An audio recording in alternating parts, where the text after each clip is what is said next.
Hey, everybody. Welcome to Plaid's Tech Talk series.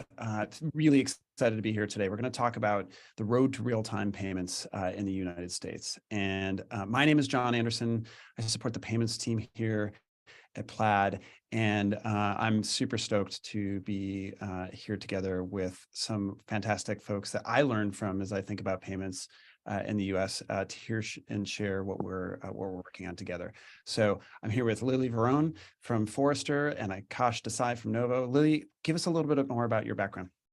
Yeah, so I'm an analyst at Forrester. I do research on payment strategies, payments acceptance strategies, mostly around merchants and billers accepting payments from consumers, but tracking all the ever-changing landscape of all things payments.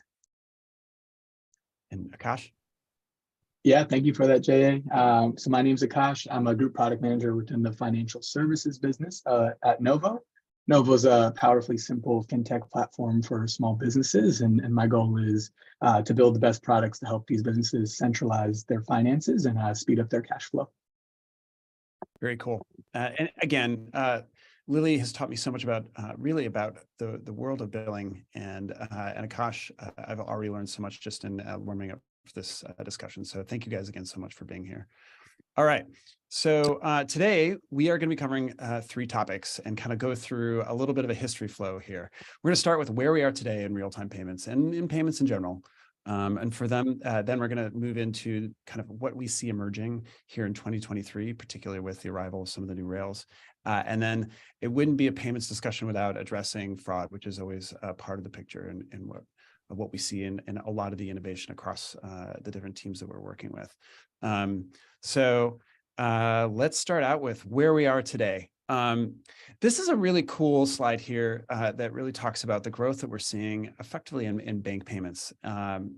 ACH, which has been around since the 60s, is an incredibly robust and at this point, extremely large way that so many companies and individuals are moving money. And what's amazing that I just see, like on the left-hand side, you see that just ACH continues this growth, already getting up to like over $30 billion. And that just like the annual growth rates, even, over 20% is really, really mind-blowing.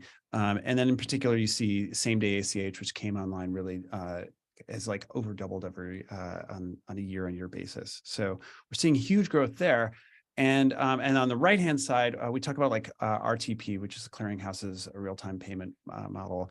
We'll get a little bit more into that later in terms of how that rail actually works. But again, the same thing here. You can just see like this chart actually just shows quarterly growth and already up to 52 million transactions, over 25 billion of volume, which is a big number, but it's still only like less than a point or percentage point of overall ACH. But again, the growth levels, like if you just look at like quarter on quarter basis, 5 or 8% is super exciting. Lily, I'm going to start with you. Like, what are you seeing on both these rails, and like, what's the growth trajectory that you see these on? Yeah, well, I mean, I think that a lot of the ACH space, especially in my space where I cover kind of merchants getting consumers to pay for the products or services that they're offering, the ACH network or the ACH processing has always been this kind of merchant stick in this expectation or desire to use lower cost processing rather than paying the credit card or interchange fees. So it's been this, not because it's good for the consumer necessarily, or not because it's the best, most frictionless experience for everyone involved, but because it's a very cost-driven initiative, and they've often mandated it, right? In some industries, especially in the bill pay industry, it's sort of like this way or no way at all. So it's definitely got its foothold in various industries, but I think, I think we're going to talk about this, right? I think that we still have growth even for sort of traditional ACH processing in a lot of industries. Yeah, but I mean, speaking of which, like Akash, what are you guys seeing? Yeah, so two things. One, if you look at the business-to-business payments, you start to see that continued growth on the ACH rails as people move away from the traditional checks and different methods of payment to more digital. So we're definitely seeing that. And then the second is from the RTP side of the house, so many of these SMBs bank at a lot of these 11,000 financial institutions in the US, right? But this is a completely new payment rail. And that means these institutions have to build out the technology to allow for this money movement to happen. And so, when you're at a credit union compared to one of the larger institutions, it's hard to even have access to this from an SMB perspective. So once it is available, I do see that changing. Sure.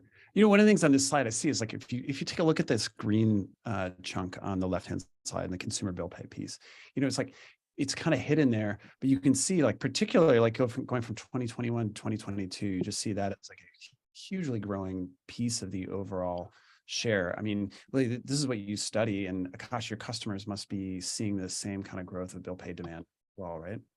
Yeah, I mean, the bill pay, especially through sort of banking portals and things like this, have existed since the 90s, but the pandemic certainly drove, I think, either in some cases, for bill pay, it was those laggards, those folks who had avoided, the kind of digital bill pay experience. They finally got on board for this. You can even see the sort of P2P sliver showing up there, finally being visible, where these experiences, we saw a lot of people finally in the pandemic exploring these sort of digital bill pay and digital payment experiences for the first time. And in some of the kind of, established industries, it was getting those laggards, and in some of these newer use cases like in retail and in other industries, it's finally getting kind of those early adopters or getting to critical mass depending on the use case. Yeah, and then on our end, I mean, SMBs at the end of the day use so many different tools, a lot of these being digital tools that require them to do bill pay, to really much manage their business. And so there's two things, right? One is so many businesses are still self-employed. So you have people that are consumers running businesses as SMBs, so their preferences are one and the same. And so definitely seeing both of these charts growing the same way across both parties. Cool. All right. Well, the big question is the consumer as the driver of this. And so one of the things we do at Plaid is we really are maniacal about the consumer experience and the consumer expectations and where they're leading us as as an ecosystem, and are they ready to adopt the new technologies or the new ways of moving money if given the chance. And this is like a recent data we pulled back on some of our own research, and was just like really mind-blowing how high these numbers were in terms of consumer readiness to start to use a bank rail for a lot of the money moving here. Obviously, like bill pay showed up as the highest use case, and it kind of makes sense. Like consumers are used to it.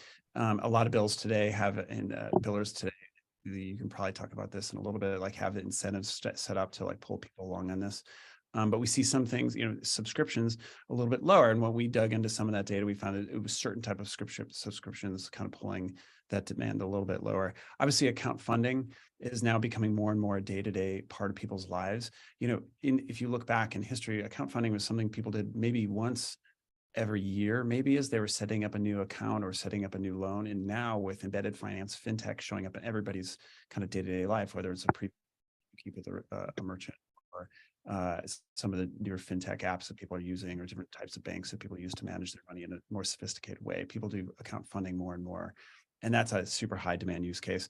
And still early on, some early on like point of sale, like retail, right, where you see like friction becoming a bigger issue for people, but still 25% of people being keen to use a bank as a method of payment. Even that really was a surprisingly high number for us on our side.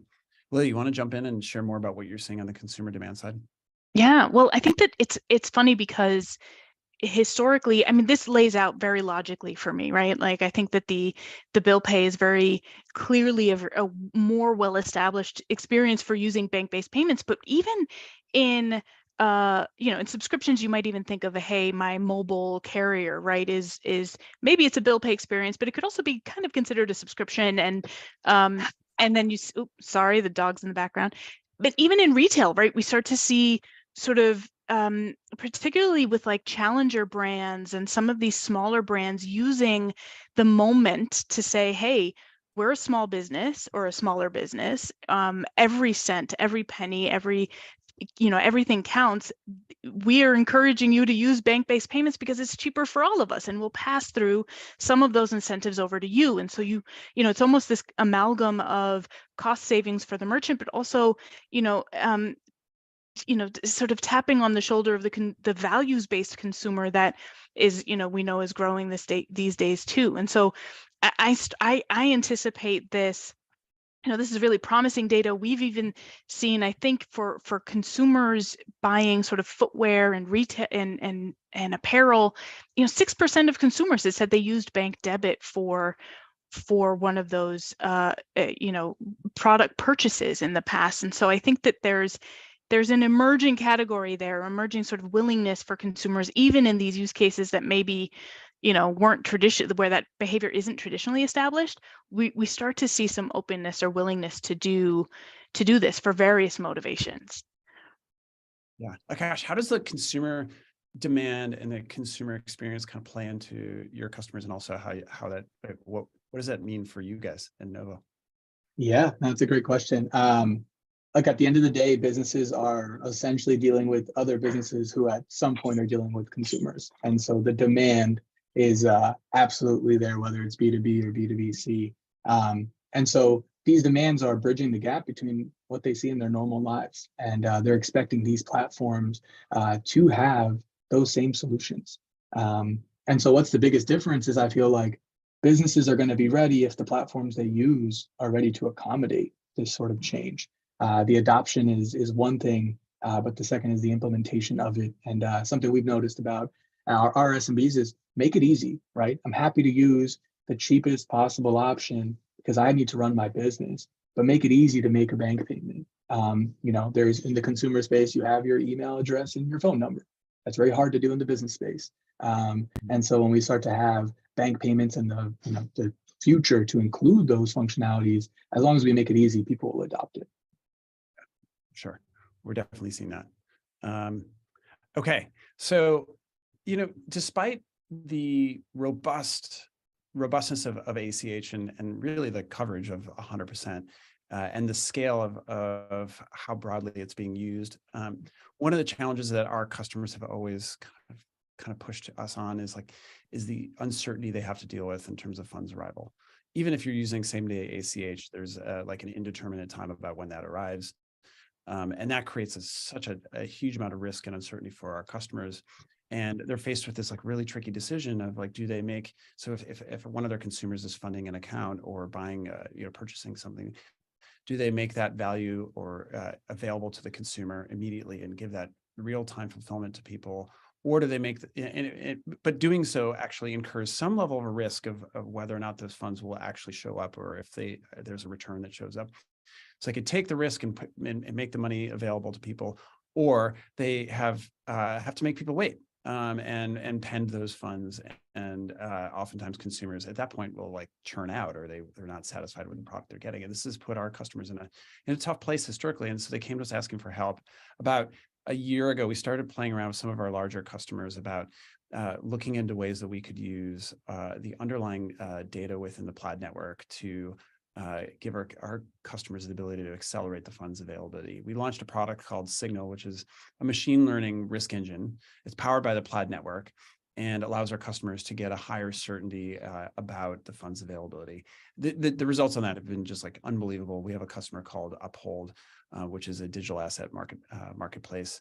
And they were able to do two things at the same time, which as a risk person in my past life, I couldn't believe. On one hand, they were able to accelerate funds. So 80% of the funds now are available instantly on their platform, while also reducing risk. They dropped their losses by 73%. And so what's really happened, if you kind of step back and look at this on a broader scale, we've been able to help our customers synthetically create a synthetic real-time rail on top of ACH.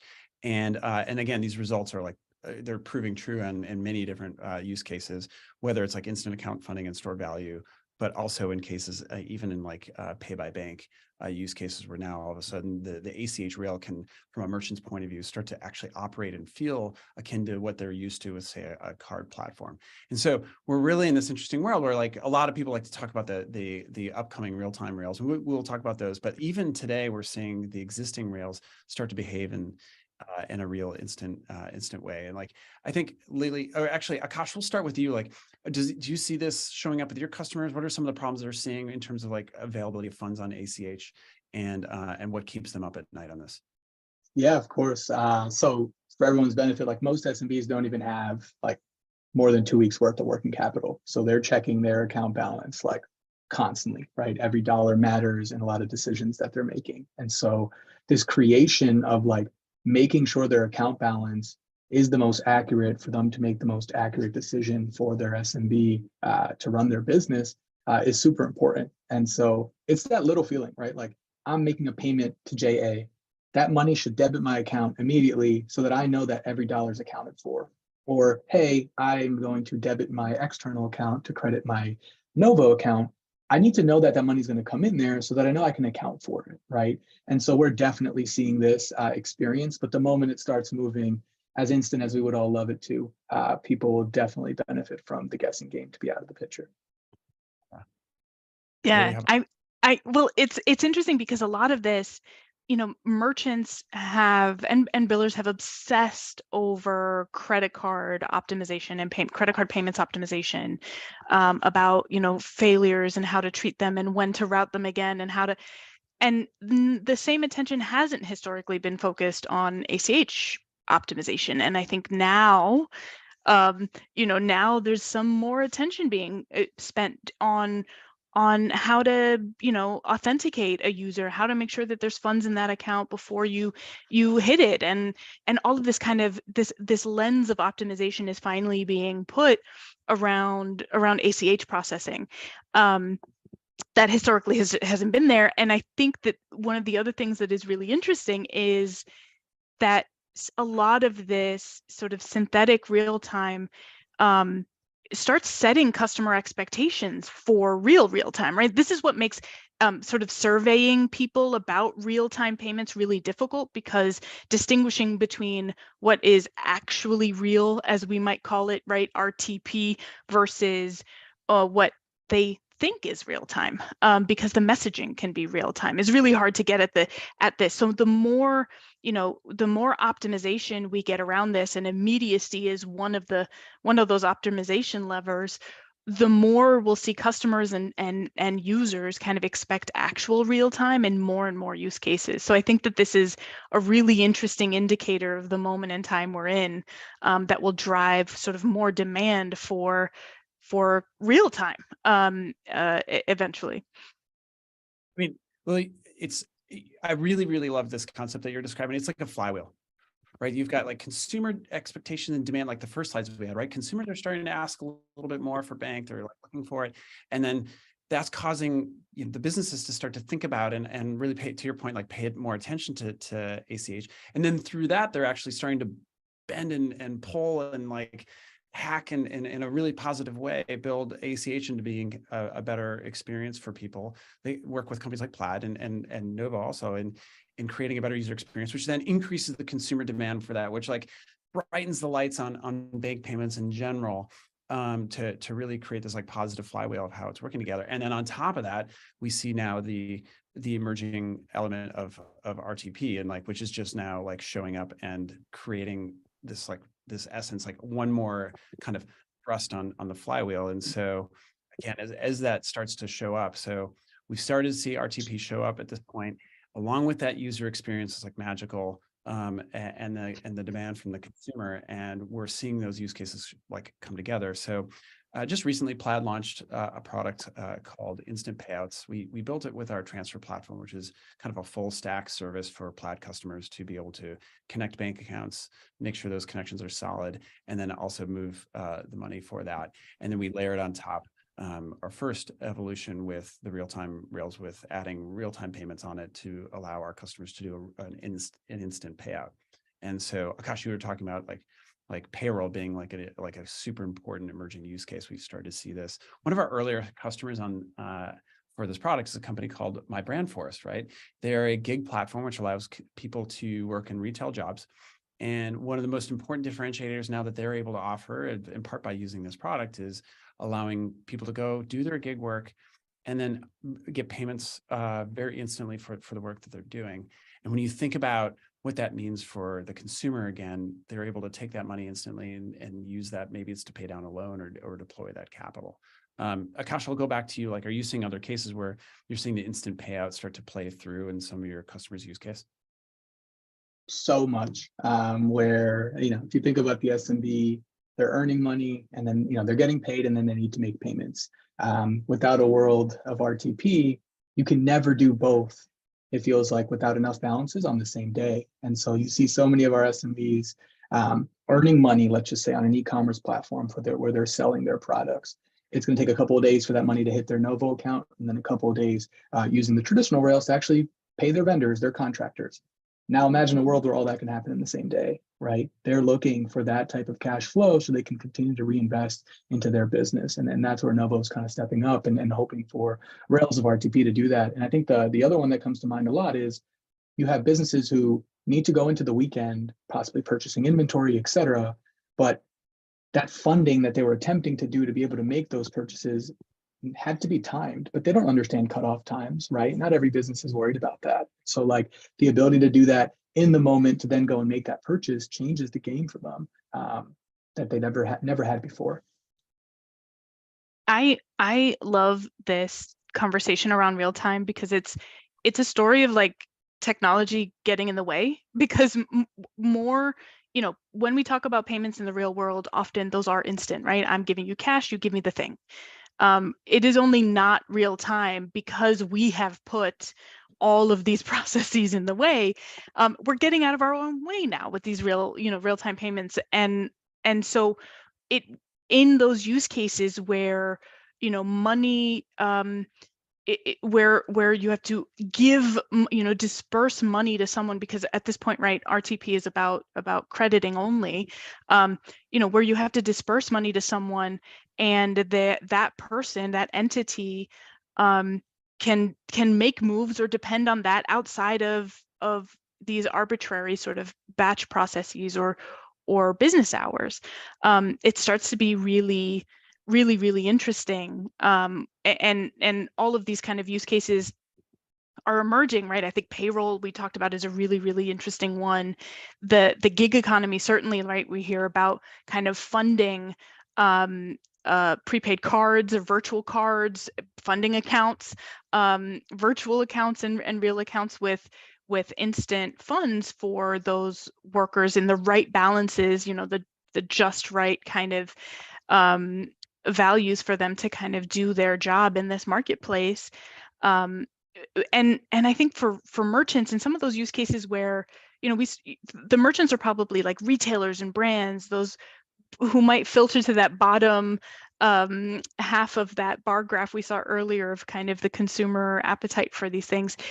They're even looking at RTP for refunds and warranties, right? This idea to say, hey, customer service mishap, let me put money in your pocket right now to make it better. Let's not wait for my call center to get bogged down by all of these calls about where my money is and why my bill isn't paid, or why let's just kind of do away with that. And that's a lot of, I think, what'll be interesting when we see sort of debiting being allowed coming down the pike. But in those use cases where that money being in the account of the customer or that entity, or whether it be a consumer or a business, where they could use that money immediately, where technology has just gotten in the way of them operating because we've taken the real world, real time away from it by digitizing it, essentially.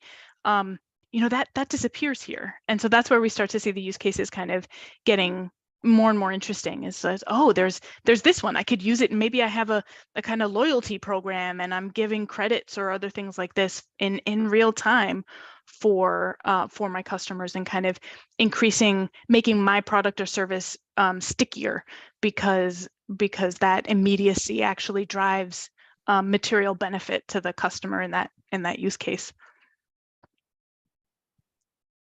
I'm going to jump in really quick. I think that was perfect, Lily. When you think of countries like Brazil and India, for example, like UPI or Pix, right? I've seen it in both countries. You walk up to a merchant, you pull up your QR code, you're able to pay them, and then JA, going to your concept of the flywheel. Like, wow, consumer to essentially the merchant can then go and pay someone else, that can go pay someone else, that can pay for a cab and go do something else. Like, the number of e-commerce transactions that are going to continue to happen, or just transactions in general, is faster because now we created that capability. There's just so much goodness that we see, right? Whether it's like just out of pure like moral conviction and honestly responsibility, consumers need their money.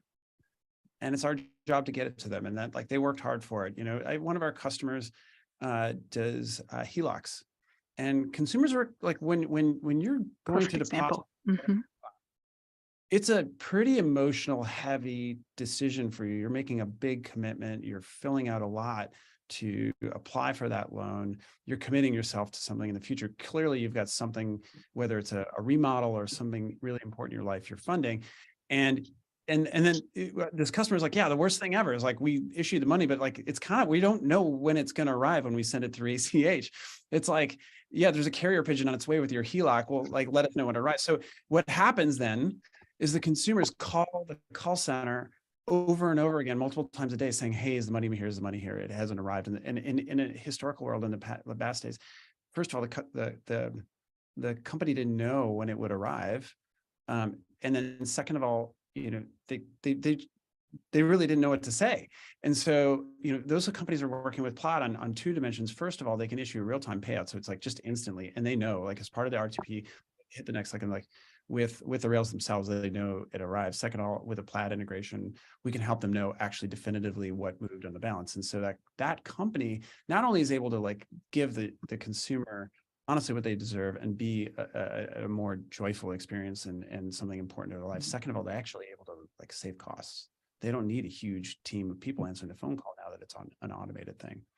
All right, we're gonna continue to move into the future here and talk about what's next. So the rails. So this is such a special year in 2013. You know, again, let's go back to the flywheel, right? The consumers are starting to shift demand and like really show up looking for a great bank experience. They're getting it and they want more. The companies are starting to be aware of that and optimizing and build these synthetic real-time experiences. And then now the rails are actually starting to arrive. We talked about the clearinghouse starting to scale up with its RTP. And then I think the enthusiasm, I was just at NACHA recently, and at the conference, like, everybody's talking about the arrival of Fed and giving even greater choice to the ecosystem.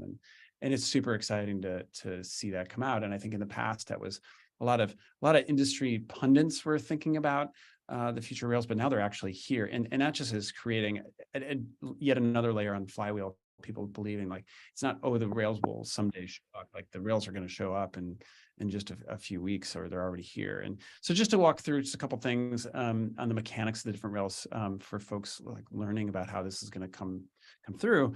ACH, I think most people know, historically has been operated by the Fed and TCH.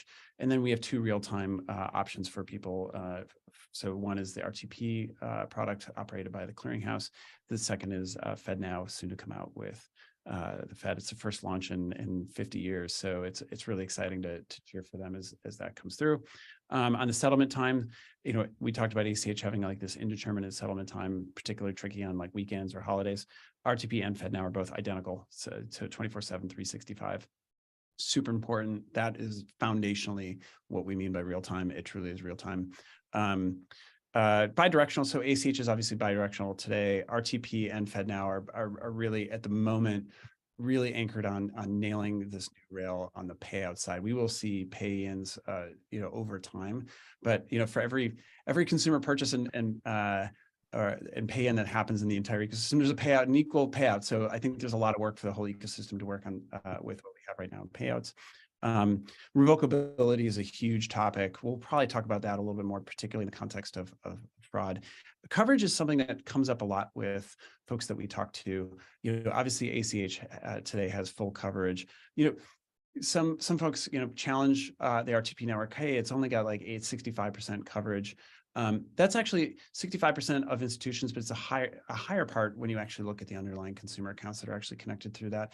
And then the Fed is only going to bring more banks to this. So we do think that with like ACH as a baseline, and then RTP and FedNow on top of that, there's going to be adequate choice and high likelihood of a real-time option coming online, whether it's through one of the real or kind of synthetically made available to through like things like Signal. That was a mouthful. I think getting into some of the mechanics.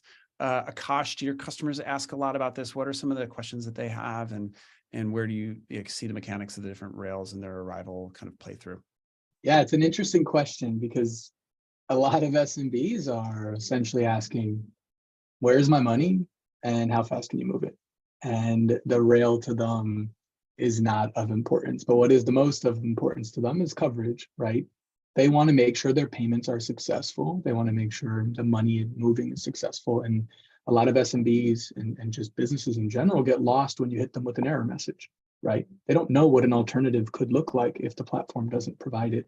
And so coverage here is super key. And then, yeah, I know you mentioned bidirectional, and we'll get to it in a second, is going to be something they ask for. How can I ask for money to come into my account faster compared to me just pushing it out? Lily? Yeah. Well, and like everything else, I mean, I think with on the merchant or biller side, thinking about payments, everything is additive. We very rarely kind of let go or retire anything. And as we saw with ACH, there's so much activity with the traditional kind of ACH processing that this is not going to be, a goodbye. It's not a farewell story for that at all. So what we have here is more, and more options are great, but it means, decisions have to be made. And I think that what we'll see here is a lot more options for intermediaries to kind of make those decisions on behalf of the merchants or billers, where they want to get, they look for payment partners to make those decisions for them. They want it to be informed. They want to know why. They want the rationale, but they don't need to make that decision. They depend on experts to make those decisions for them. So I think what we'll see here is a lot more, activity around intelligence gathering, data management, routing potentially, right, depending on coverage and success and performance in particular use cases. So all the stuff potentially that we see and hear and talk about for orchestration and routing and in payments optimization will apply here too, given the optionality now. It won't be as easy as real time or not. Now it's RTP or FedNow or ACH or so I think that there's certainly an opportunity for kind of an optimization story with more optionality for sure. Yeah, we see that happening across the ecosystem. Plaid, one of the things that Plaid does is our goal is to make it easy for our customers to make a connection and then allow them to move the money the way they want to. And if a company doesn't have an ability to move money, we help them with our transfer product or help them introduce them to any number of our partners who help move money. And one of these we have over now 50 different partner providers who help our customers move money, and that they're thinking a lot about that different orchestration. Some of them are thinking about it in terms of like not just these bank rails, but how do you mix and move money in a way that maybe takes advantage of a mix of cards and bank networks. When maybe the bank doesn't work, they can do like an OTP, an OCT on debit, maybe to complement that. So like we've seen some really special innovation with a broad base of the providers on the Plaid network as well. All right. So we're gonna talk a little bit about this transition into the future. So I think, Lily, you're right. There's this messy middle right now that we're in, which is gonna play through with a lot of different types of people figuring out how to optimize with the different rails that are available in the different contexts, or the different consumer connections, or the different rails, or the different way that they want to move the money fast or slow, or also cost layering that into their equation. And coverage won't be determinate, and delivery won't be fully determinate. But with the baseline of ACH being there, I think you now have this flywheel running where people now believe in what the future is going to bring. I want to do a fun little exercise for both of you. I'll start with you, Akash. if you imagine waking up in 5 or 10 years from now, what do you like? What is your envisioning of how this ultimately does end up? Like, what is your wish list on that, and what problems do you think will be solved? Yeah, great question. In my eyes, a customer or even a business puts in two values. I need to move this much money. This is how fast I need it to get there. And let's throw in a third one. This is how much I'm willing to pay. Similar to that, right? All of those little dotted lines we figure it out, right? The system figures it out. Is this rail working right now? Does this fit the cost structure? Is this most optimal, right? So genuinely, it's like a consumer's choice, and the pipes just run as smoothly as possible, regardless of which one we end up using, I think is what we're looking for, or I would look for. Do you think that's 2029? And do you think that's like 2027? How long is the journey to that? Yeah, I think going back to your previous slide, like interoperability is going to be really big, right? Like, yes, we're creating different rails, but they need to speak to one another. And not knowing how long that's going to take, hopefully that's not that long, but being able to speak to one another and those systems being able to settle with one another is going to be super crucial. So I would hope like 2026, 2027, because we got to get value to customers faster. Ooh, I love that optimism. I'm a little more pessimistic, I think. Glass half empty on my side. No, I think that there's my dream, and I imagine Jay, you were gonna ask me the same question. But my dream here is we know we think we know our customers, and we think we know, right? We definitely need their inputs, Akash. I think, like, what I want to do and when, and what is the barriers of what I deem acceptable. 100% we need those inputs. And I think that, having a bit more interactivity in the customer relationship is fantastic. What I imagine will happen is that we will have a little sort of messy NASCAR slide in a checkout experience or in a payments experience, where we're going to have, look at all of these options. You can do all of these things. And I think that's good, in that I think consumers are demanding more payment options. They want more payment options. I think it's close to 50% of consumers said that they want more payment options when they're shopping online, right? And this is in a retail use case, but I think the optionality is still too limited today, and we're getting more and more options now, and we'll see more and more options being presented, where I think things start to get streamlined. So I think by 2029, we'll probably have a lot more options, a lot more folks adopting kind of bank-based payments and real-time payments for those use cases. But I think by 2029, it's going to be still a lot more, here, customer, here's all the things you can do. You choose the right path. And then in the future, maybe we'll still have some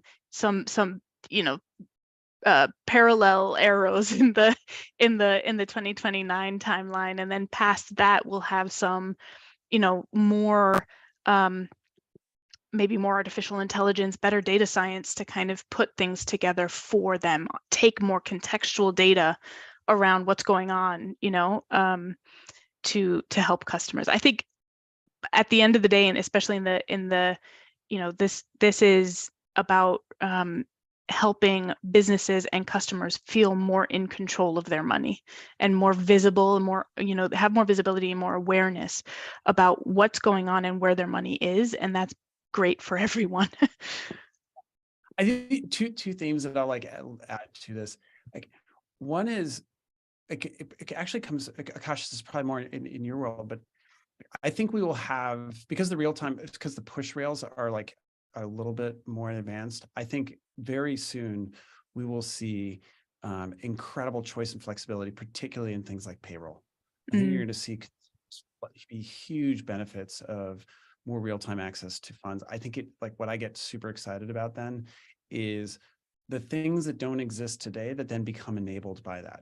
So now that people can get real-time access to their payroll, or to what they earned from what they did, I think that's going to generate entirely new means of employment, and entirely new incentive structures for people to contribute more value to society, and also gain more value in the work that they do. And I get excited about that, in the timeline that we have, within just a few years, I think the use cases themselves will start to show up on this. And I don't even, it's hard to predict like what those might be, but whenever anything goes from like non-instant to instant or not free to free, things just show up that like are entirely net new like capabilities in the world. I don't know, Akash, are you seeing any that like completely net new businesses that didn't exist now that you're offering, you know, this futuristic platform?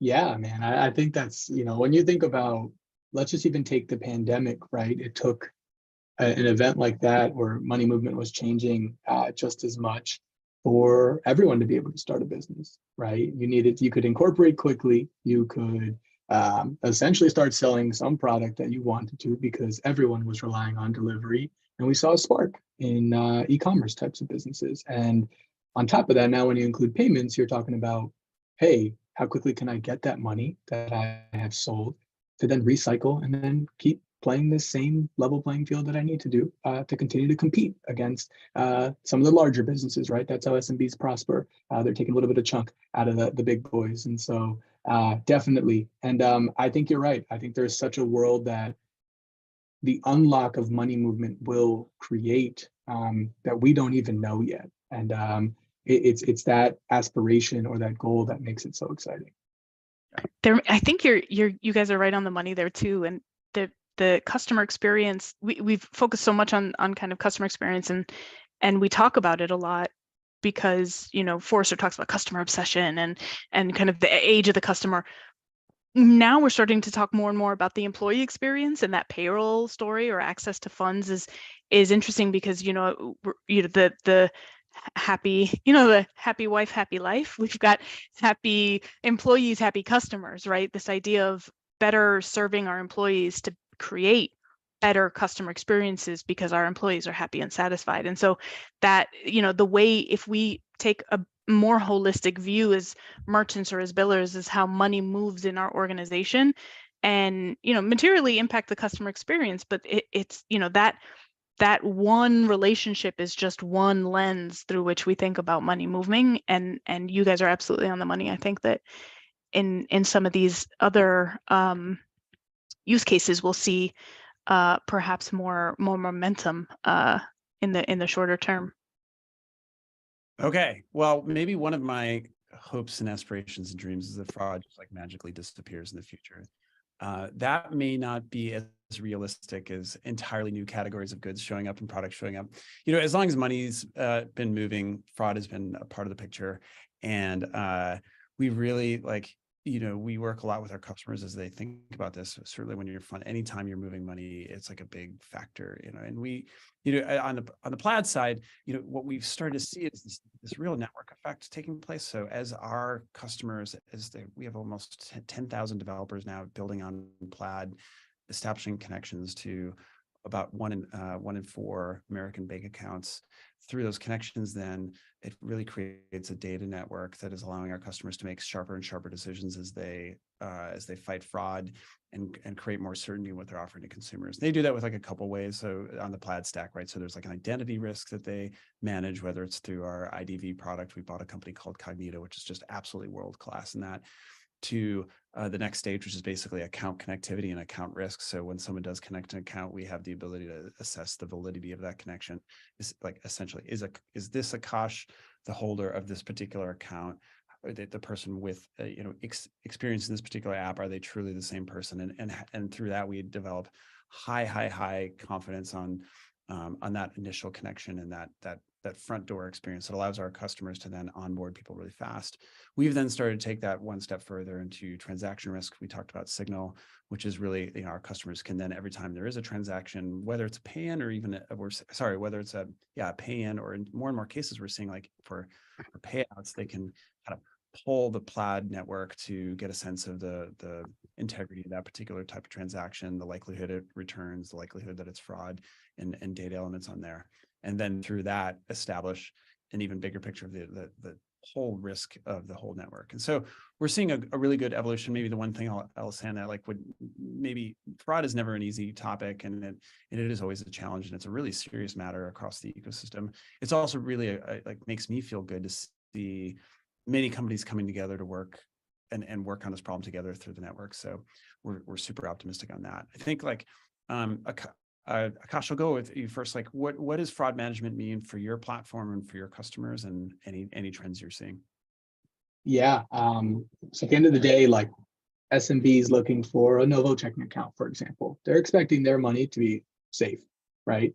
That is like the number one. Like my money that I've earned needs to sit in my account that I can use when I need to, right? And any money movement involved in there should feel secure and transparent and safe for them. And so, we take fraud extremely seriously, and some things are in our control and others are not. People are getting, as you mentioned, very creative. And I know Plaid's playing a big role in trying to solve that creativity.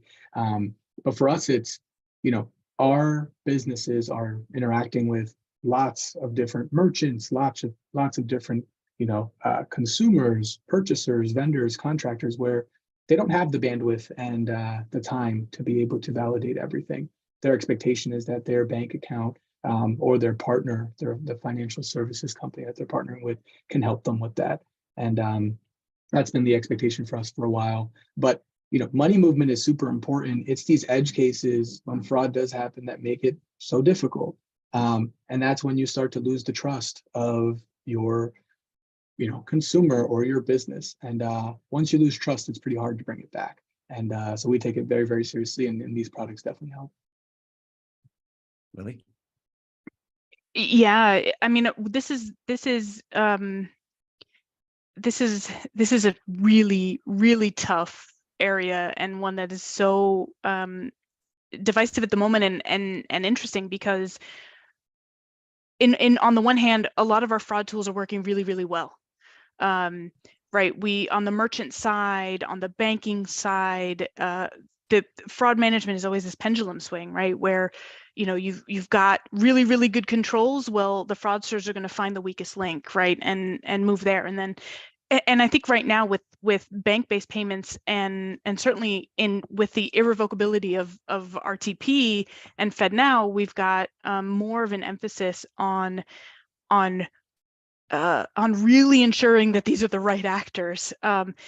And unfortunately, so Forrester kind of predicts that push-based fraud, so consumer-initiated payments, will have like double-digit growth in fraud, because our merchant tools are working well, our banking fraud tools are working well, and fraudsters are going to the consumers with these like social engineering attacks to pretending to be reputable retailers, really convincing, kind of scary phone calls or convincing emails, and especially when this is a banks have sort of been unprepared for this push-based fraud, right? When they're very, very reticent when they're sort of they're controlling kind of transaction risk and transaction fraud quite well. But when we think about kind of the identity risk or the authentication risk, and when this is a customer who's saying, yeah, I want to move money out of this account, we're sort of like, okay, right? So the challenge with this, I think, is fraudsters are certainly following, they're following this puck. They know where this is going. They know customers are going to participate in this activity more, right? This push-based payment, this bank-based payment, and they know it. They're capitalizing and taking advantage of it. And then the risk, Akash, you nailed it, right? The risk is that then we have scarred tissue, we have lack of trust, we have bad experiences, and we won't engage in that again because we're just too scared. It's just too messy. In fact, this is, I think, a big risk if we were to create kind of a SWAT of this in kind of the emergence and growth of bank-based payments and real-time payments. Is we've got to really nail this, right? We've really got to get the fraud management down, because if this is a real risk to consumers to continue to engage in this behavior if we don't figure this out, because it's an issue. It's a big problem. Super important, and I think it is going to be always evolving. I think one scene that's like really exciting to see is like banks, companies, networks are thinking like a couple steps ahead, and they're keep thinking a couple steps ahead together. So, and I look, some cases such as Zelle, I think they caught the industry a little bit the product itself kind of moved faster than anybody did. And I think we all caught up in a lot of ways, but really looking ahead and looking not just in the future where things may be going, but also actually like we're looking where the money might be leading. And that's what we see, like this push-based kind of fraud intelligence is one thing definitely we're seeing. All right, this brings us to the end, and sort of like as a wrap up, I'd love us to like decide together like what are one, maybe two things that we want folks to really take away from this discussion. Like what would be your one kind of key point for folks to take away with? Akash, what do you recommend? Yeah, I think it's look, speed is everything, and it's becoming more and more apparent, right? Like the end goal is this optimal speed that the rails are starting to create. How we get there is going to be messy. I think like that's one big thing that's very apparent to me, but we're going to get there. And I think like that's what brings the optimism to the future of what we can unlock with faster money movement. I think yes, and so co-sign that. And also I'm really interested in the varied use cases. So even in industries that have kind of ignored bank-based payments in the past, right? We saw sort of Amazon announce their partnership with Venmo, and the kind of drawing more and more of it, this kind of bank-based payment activity in sectors and in industries that have kind of ignored it in the past, right? So I'm really interested to see how we acknowledge that customers want optionality in their payment methods. They want and recognize, our financial lives are much more complicated than our payments infrastructure sort of considers today. So I think the big takeaway here is more options are coming. The use cases are growing. This is something to certainly start thinking about and start planning and start, we talk about the kind of fintechifcation of customer relationships and looking at that money movement within the business, even from the traditional kind of reason you're in business, right, to accept payments from these consumers or whatever, but think about all the ways in which money moves and identify those use cases where real time or that immediacy actually provides that material benefit, coupled with that really important point that we just went over, which is, mitigating the fraud risk from the beginning. Yeah, if I would stitch this together, what you both said, I think there's just an inevitability of what we're building towards. And I do agree with you, Akash. It's like speed, and the speed ties to everything, which is like the confidence in the rails, to the trust that needs to be built into it. But it is truly inevitable that we will see a true native bank-based world that moves instantly. And I think, like tying in, Lily, your point is like it's going to get there because of this flywheel effect and consumer expectations tying into more use cases that then companies are spending more time on both sides, whether it's paying in or paying out. And that flywheel effect is going to like carry us through to this inevitable like outcome. And Akash, like you said, it's going to be a transition. And so, but like at the end of the day, when we kind of think about what we're working towards, it is an inevitable future that we can kind of envision in our heads, and we'll see it take place through this flywheel of what we're all working towards together. Hey, this brings us to the end. Both of you, I learned so much, not just today, but in general, and I just appreciate all that we've been able to cover in this conversation. I hope we do it again. We'll check back in, hopefully, Akash, before your 2027 timeline. Let's see if the optimism or the pessimism wins out. But I really appreciate it, and look forward to hearing from both of you in the future, and then also from folks watching this. If folks have ideas and want to reach out, I think folks can find us on their social network, other way of their choice. And let's look forward to seeing this inevitable future that we're working towards. Yeah, thanks so you much. Again, guys. Yeah. Take care.